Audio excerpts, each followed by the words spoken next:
मंगलम श्रीमदर्हंतो मंगलम गिरशासनम मंगलम सचर संगो मंगलम पूजितावि सुधा सौदरवाज्योत्सना निर्मलीकृतदिग्मुख मृगलक्ष्मा तम शांति शांतिनाथस्तु चित्त में श्रुत ऐसे बसे जैसे जल मीनारे પ્રભુના શબ્દો આપણા મનનો આપણા હૃદયનો આપણા અસ્તિત્વનો કબજો લઈને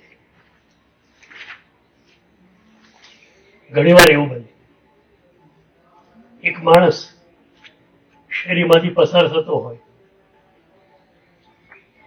ટીવી પર એક ગીત ચાલતું હોય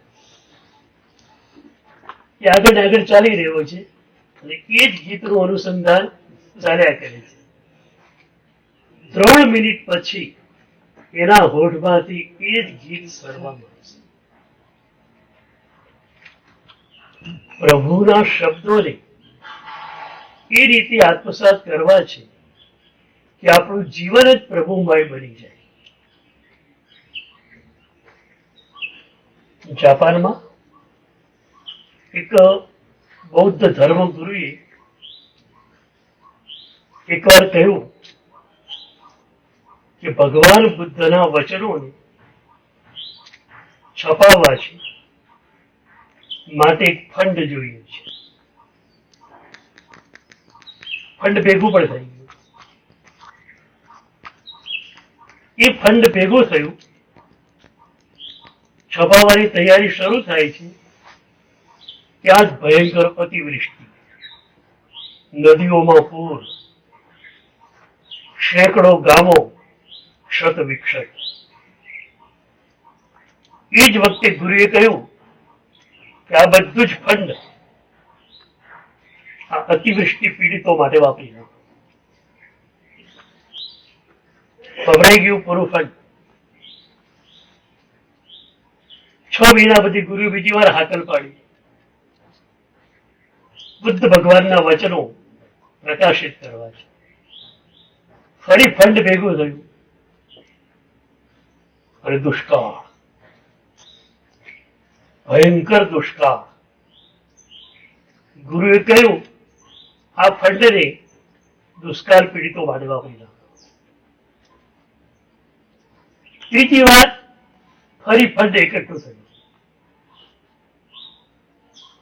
લોકોની એક શ્રદ્ધા હોય છે ગુરુ પરની, અને લાગે છે કે આ સદગુરુ એમના હાથે એક પણ પૈસો આમથી આમ થવાનો નથી. આજે આપણે ત્યાં કુમારપાળ ભાઈને ત્યાં લાખો રૂપિયા લઈને લોકો દોડ્યા આવે છે. કુમારપાળ ભાઈને ના પાડવી પડે છે, હું શું રીતે ખર્ચી શકીશ. ત્રીજી વાર ફંડ એકઠું થયું, પુસ્તકો છપાયા.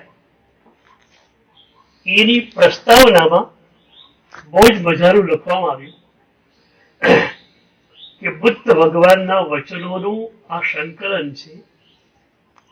2 અદૃશ્ય આવૃત્તિ પછીની આ ત્રીજી દૃશ્ય આવૃત્તિ છે.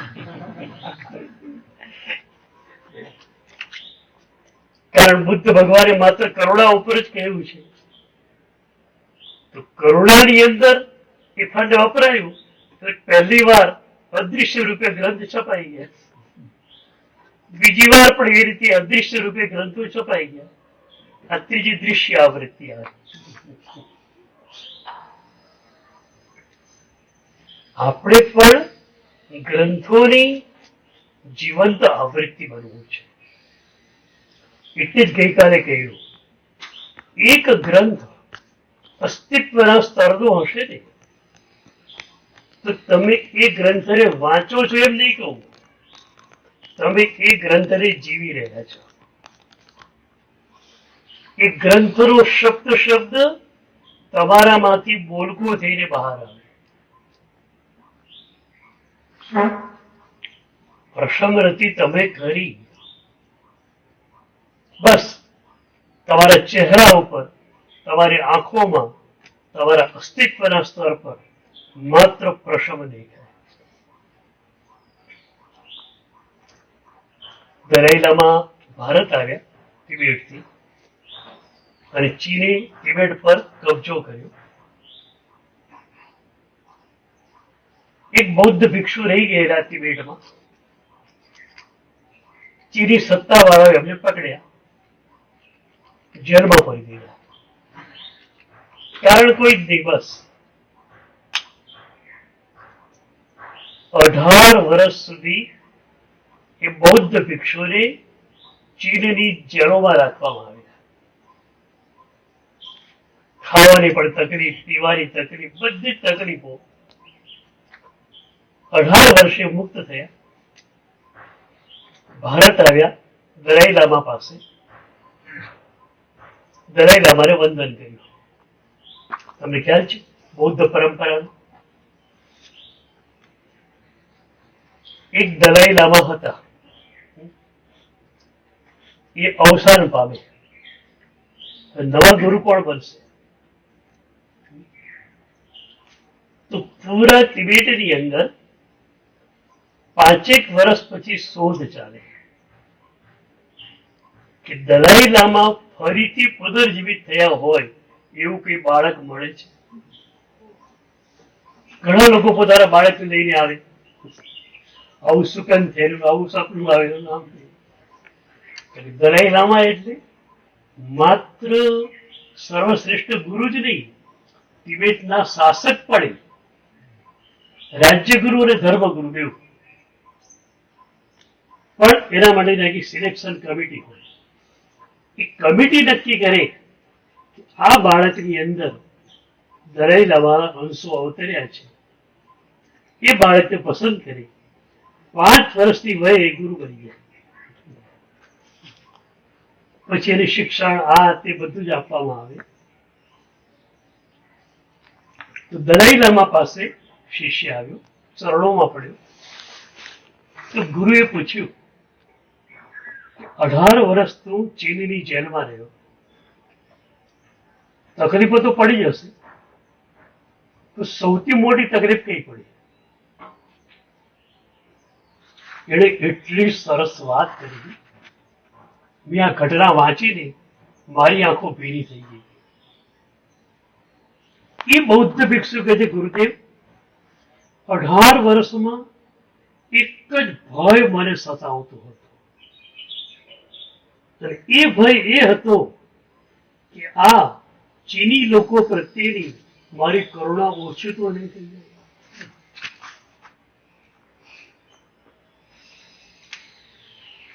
એ લોકો તરફથી મારા કોઈ અપરાધ વિના જેલમાં મને પૂરવામાં આવ્યો ત્યાં સુધી ઠીક છે, ત્યાં પણ કોઈ સુવિધા મને આપવામાં ન આવે, પણ એ ભય સતત સતાવે. બીજા કોઈ ભય નહોતા, બીજી કોઈ તકલીફ નહોતી. એક જ ભય હતો કે આ લોકો પ્રત્યેની મારી કરુણા ઓછી નથી. લાગે કે પ્રસંગથી જીવંત થઈ ગઈ. 18 વર્ષ સુધી જે લોકોને સતત પીડા આપી રહ્યા છે એના પરથી પણ કરુણા ઓછી ન થાય એની ચિંતા એ નથી. આ શું થયું? એક ધર્મ ગ્રંથોનું જીવંત સંસ્કરણ. આપણે ત્યાં પરંપરામાં એક ઘટના આવે છે. ધર્મ ઘોષસુરી મહારાજ બહુ જ જ્ઞાની ગુરુ. એકવાર રાતના સમય સાપ કરડી ગયો. એ વખત ઉપવાસ રહ્યો, પાછળ જંગલ વગેરે હોય, જંગલમાંથી સાપ નીકળેલો. આચાર્ય ભગવત બહાર ક્યાંક ઉભા હશે, સીધે અંધારું થયેલું, સાપ કરડી ગયો. હોહા થઈ ગઈ. સાહેબજીને પાક પર બિરાજમાન કર્યા. શ્રાવકો બહુ જ ભક્તિ વાળા બધા ભેગા થઈ ગયા. આને બોલાવો, આ ઝેર ઉતારી નાખશે. નહીં નહીં, પેલો ગારોડ એક બહુ સારો છે, એને બોલાવો. ગુરુદેવ એટલા બધા કરુણામય અને જીવો પ્રત્યેની કરુણા એમણે આત્મસાત એટલી કરેલી કે એમને થયું કે આ લોકો મારા વડે વિરાજના કરે બરોબર નથી. આને લેવાય જાય, આને લેવાય જાય, આને મૂકવા જાય. કે ભાઈ તમે ચિંતા નહીં કરો, આ ઝેર ઉતરી જશે. એમ પેલા થોડા માને. ત્યારે ગુરુએ કહ્યું કે ભાઈ જુઓ, બીજી કોઈ ત્યાં ઝેર ઉતરવાનું નથી. કાલે સવારે નગરના પૂર્વ દરવાજે તમારે ઉભા રહેવાનું. 2-4 સરાવ કર્યું. પહેલી જ જે કથિયારણ બાઈક લાકડાને લઈને આવે એના લાકડાના ભારાને ઈંઢોળી સહિત તમારે લઈ લેવાનો. એ ઈંઢોળી કોઈ સામાન્ય નથી. એની ઈંઢોળી તૂટી ગયેલી હશે. જંગલમાંથી એક વેલીની એ ઈંઢોળી બનાવશે અને એ ઈંઢોળી ઉપર એ ભારો ચડાવશે. અને ભારાને ઈંઢોળી સાથે તમે લઈ લેજો. અને એ જે વેલીની ઈંઢોળી બનાવી છે એને એ સર્પહર વેલી છે, વિષહર વેલી છે. એને સહેજ ઘસવામાં આવશે અને ડંખની જગ્યાએ લગાવવામાં આવશે. ડંખ ઉતરી જશે, ઝેર ઉતરી જશે. ગુરુના વચનોમાં પૂરો વિશ્વાસ. ચાલો રાત જવા દો. સવારે એ જ રીતે બાઈ આવી, ભારો અને ઈંઢોળી ખરીદી લીધા. એને કહ્યું એના કરતા ડબલ ભાવ આપી દીધો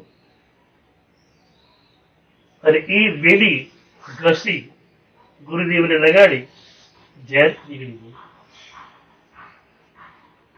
વિચાર કરો, કરુણા કેટલી આત્મસાત થયેલી હશે કે આવા મોટા જ્ઞાની ગીતા એમના માટે તો અપવાસ લેવો પડે એકવાર તો પણ કે વાંધો હોતો નથી. કારણ કે એમનું જીવન હજારો માટે ઉપકારી બનતું હોય છે.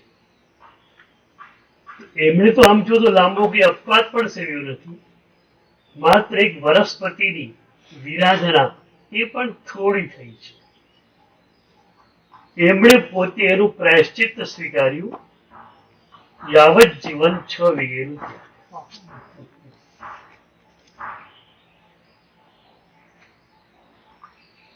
એક ગુરુ હતા. ગુરુ ઇઝ તો સુપ્રીમ બોસ. શિષ્યો કહી ન શકે સાહેબજી આપે આમ કેમ કે,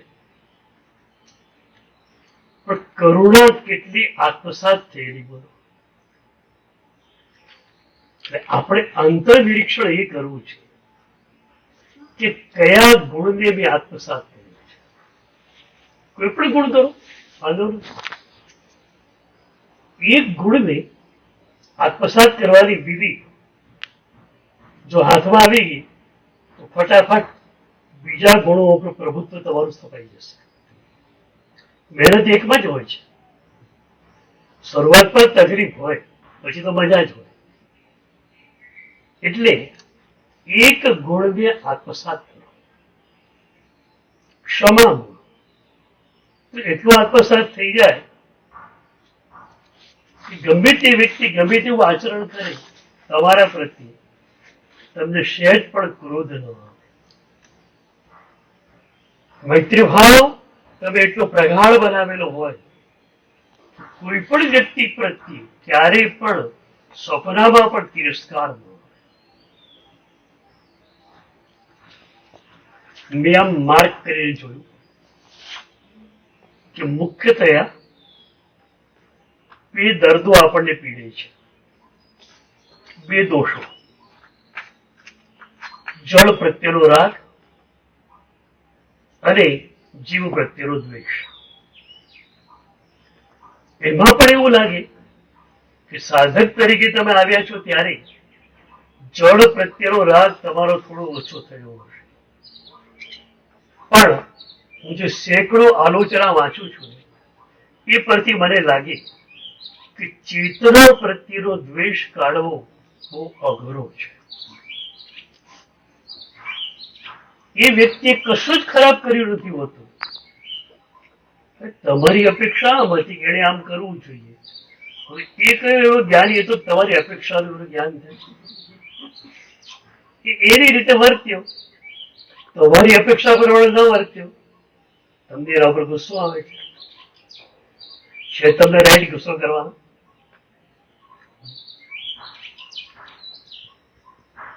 કોઈ ગાળ બોલે તો ગુસ્સે થવાનો તમને અધિકાર નથી. ગાળ એ વ્યક્તિ બોલતી નથી, મારું કર્મ બોલે છે.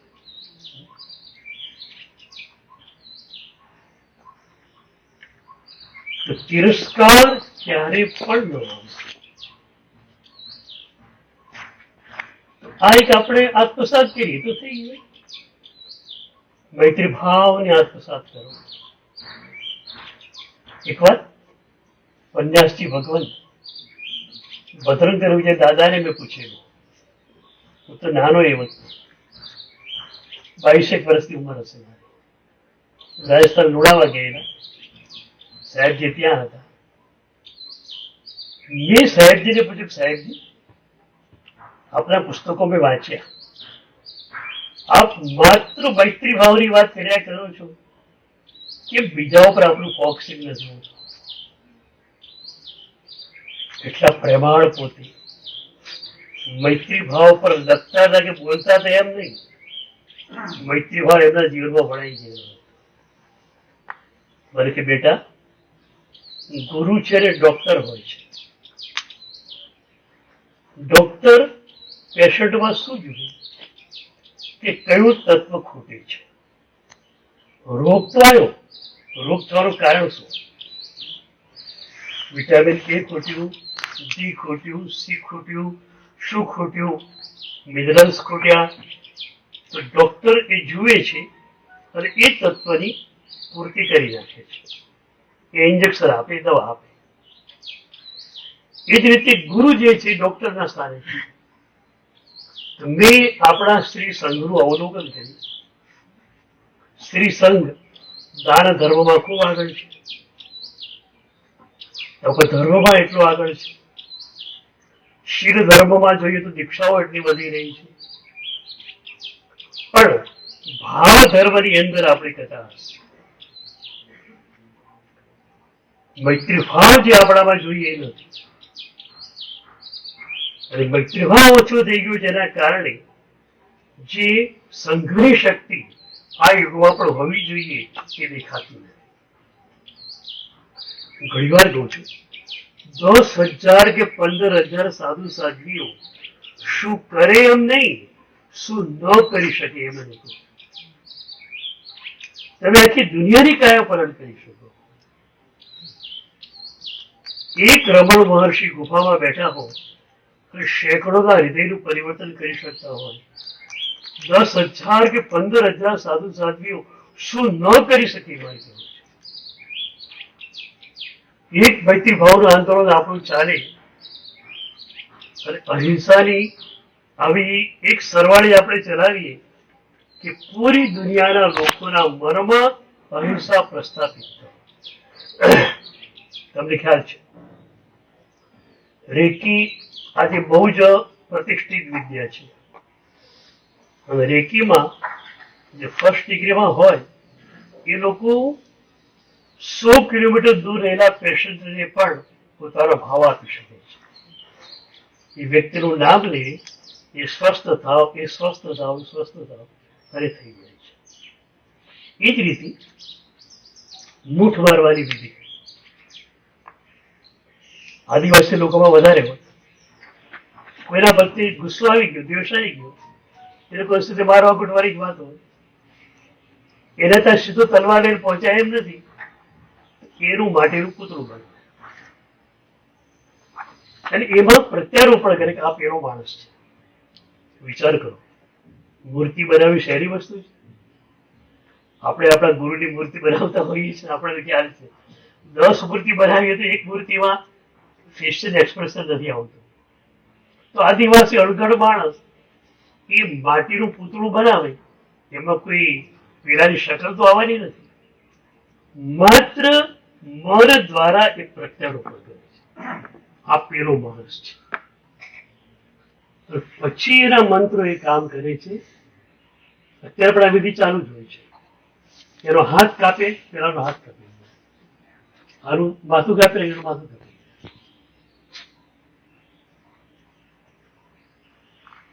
આ શું થયું? વિચારવાની તાકાત.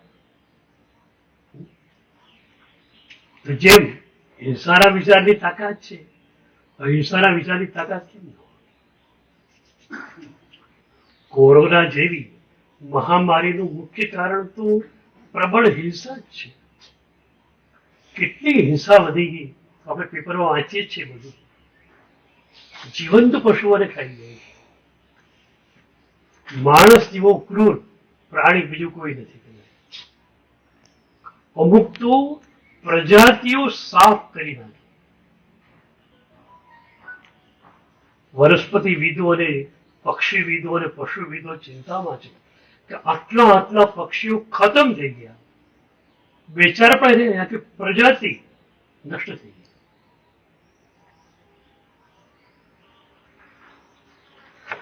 આ જે હિંસાના વિચારોનું તાંડવ ચાલ્યું છે, એની સામે અહિંસાના વિચારનું આપણે એક મજાનું સંપ્રેષણ કરી શકીએ.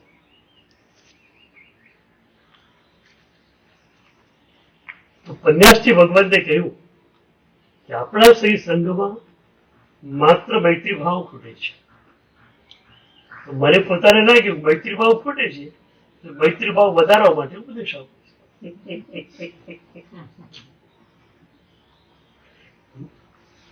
સાચો ગુરુ આ જ છે,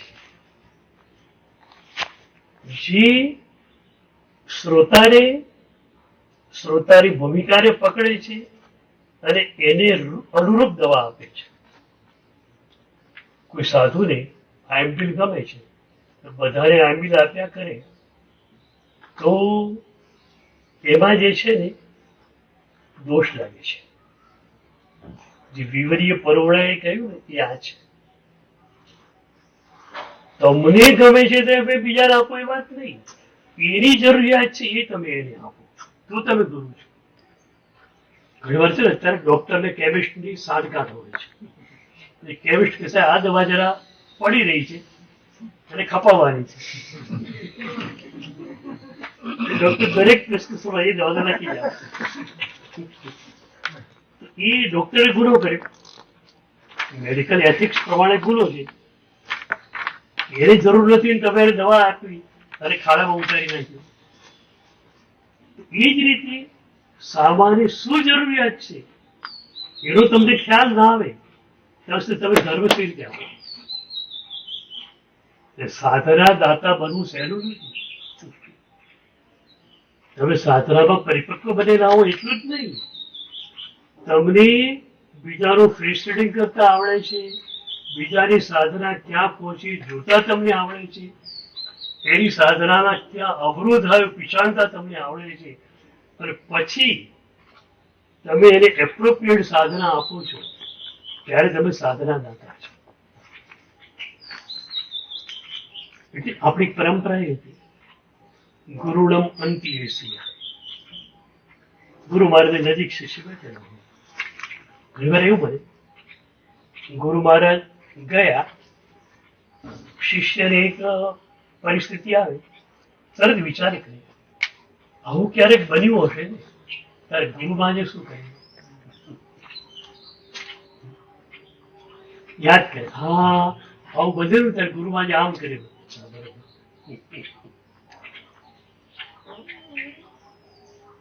એટલે આ રીતે ગુરુ ગમ દ્વારા તમને ઘણું બધું મળ્યું.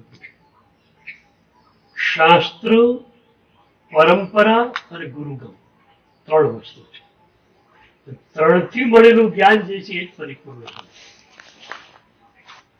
પરંપરા પણ જોઈશે, તમને પરંપરાઓનું જ્ઞાન પણ જોઈશે.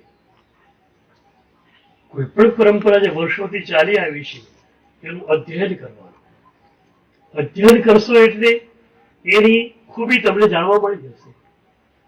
એટલે ક્યારે પણ પરંપરાને જાણ્યા વિના પરંપરાનો વિરોધ નહીં કરવો.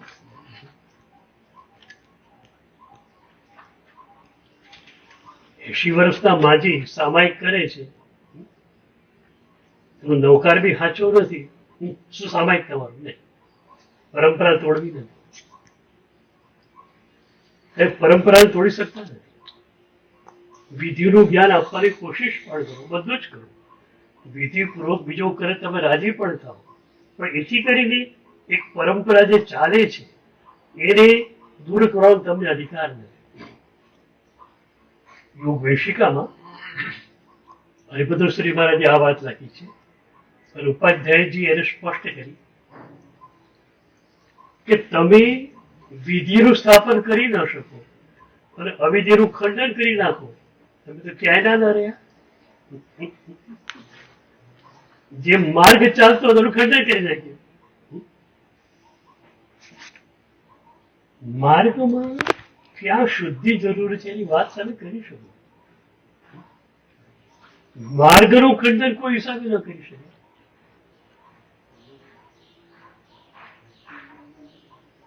આ રીતે પરંપરાનું અનુભવ, ગુરુગામ અને શાસ્ત્ર જ્ઞાન, આ ત્રણ આપણી પાસે જોઈશે. એ હશે તો જ ચિત્તમાં શ્રુત એસે બસે જૈસે જલમી ન હરે. આત્મસાત થઈ ગયું. પછી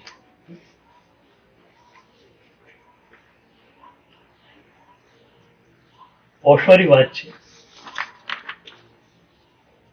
એ તો અતિશયોક્તિ પણ કરી શકે. પણ એકવાર એવું બનેલું,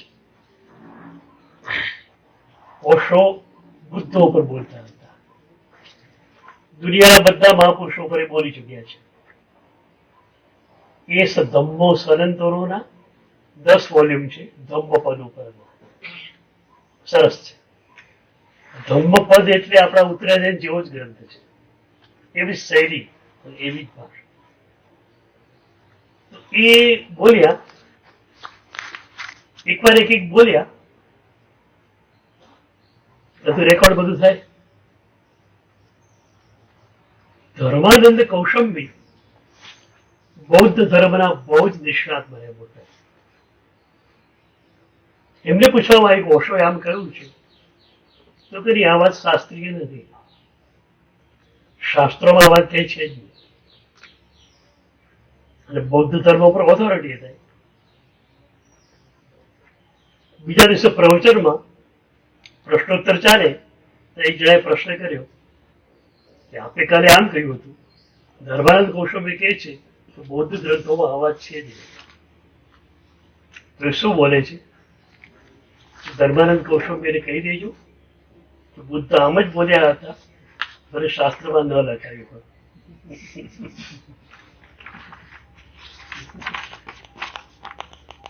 અતિશયોક્તિ પણ હોઈ શકે, પણ તમારી પાસે એક આત્મવિશ્વાસ આવે. તમે જગાડપૂર્વક કહી શકો, તું આટલું કરે તને મળશે જ. ઇતને સે હરિ ના મિલે તુલસીદાસ જવાન. તું આટલું કરે તને ભગવાન મળવા જ જોઈએ. ના કેમ મળે? હું વચ્ચે છું. ગુરુના વચનમાં તાકાત કેમ પ્રગટે છે? આમાંથી પ્રગટે છે. પ્રભુના વચનો છે ને, એને બોક્સમાં મુકાયેલી દિવાસળી કહેવાય છે. બાકસમાં મુકાયેલી દિવાસળી. દિવાસળી એમને પડી રહેવાની. તમે એને બહાર કાઢો, બાકસની દિવાલ સાથે અથડાવો, ઘર્ષણ પથમાં લાવો, તો સિદ્ધિ જે છે તે અઘરી પ્રગટશે.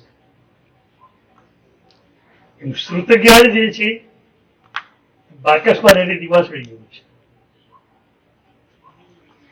ચિંતા જ્ઞાને પણ આપણે અટકવાનું નથી. આપણે ભાવના જ્ઞાન સુધી જવાનું છે.